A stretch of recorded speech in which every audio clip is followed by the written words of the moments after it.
Quvonch o'rtoqlar, assalomu alaykum. Bu videoni trakchilar uchun qilaylik. O'zi hamma nimaga kutib o'tiribdi. Qani ice o'zi ko'chada ko'p. Kutib o'tiraylik. Birinchi oktyabrdan katta reydlar boshlanadi. Shuning uchun keyin bir haftami, bir oydan keyin chiqamiz.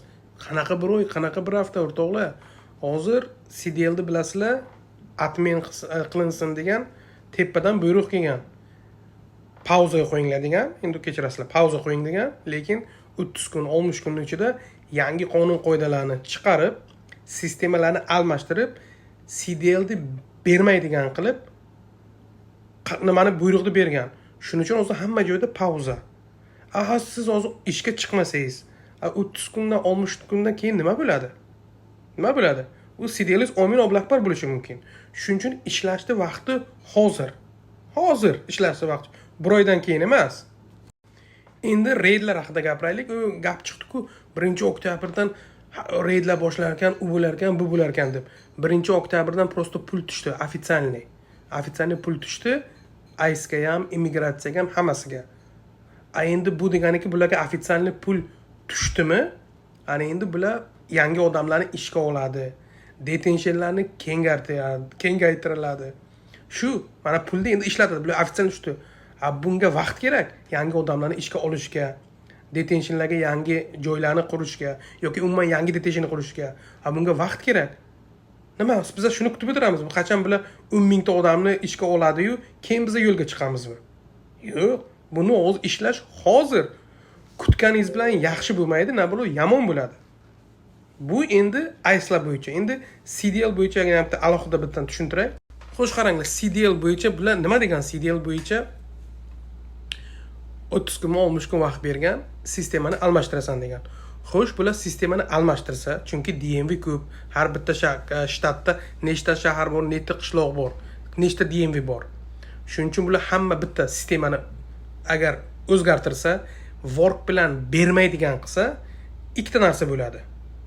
Birinchidan, shunaqa bo'lishi mumkinki, kimni CDL bo'lsa, avtomatik agar men bu sistemani almashtirsa, bo'ldi, work bilan bermaydigan qilib qo'ysa, kimni hozir CDL work orqali olgan bo'lsa, avtomatik cancel bo'lishi mumkin.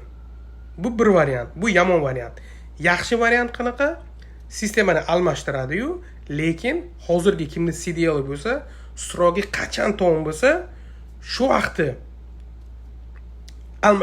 cancel qiladigan qilib qo'yishi mumkin. Bu endi yaxshi variant. Xo'sh, endi hozir biz bilmaymiz.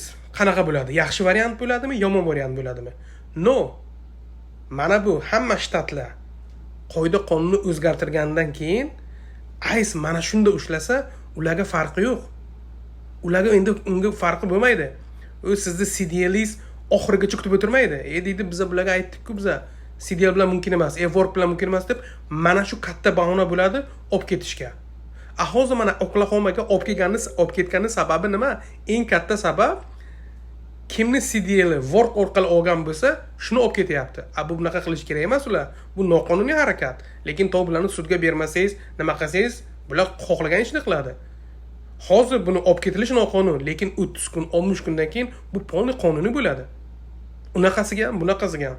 Shuning uchun agar siz boshqa ishga o'tmoqchi bo'lsangiz agar, hozirdan o'sha planni ko'rish kerak, boshqa ishni topish kerak. Lekin boshqa etish niyatingiz bo'lmasa, men yana trakka chiqaman deyotgan bo'lsangiz, bo'lmasa uyda o'tirish kerak emas. Borish kerak, ishlash kerak. Chunki bunaqa imkoniyat boshqa bo'lmaydi. Xo'sh, sizni yo'lda ushlashi mumkinmi? Mumkin. Bu peshona. Lekin bu ushlashsa agar, seni CDLing non-domicile ekan, senga mumkin emas deb ayta oladimi? Yo'q. Shunaqa qilib aytsa, olib ketsa agar, uni sudga berasiz, boshqa qilasiz. Unga ham pulga taqiladi. Shuning uchun-da ish qilib hozir o'tirishni foydasi yo'q.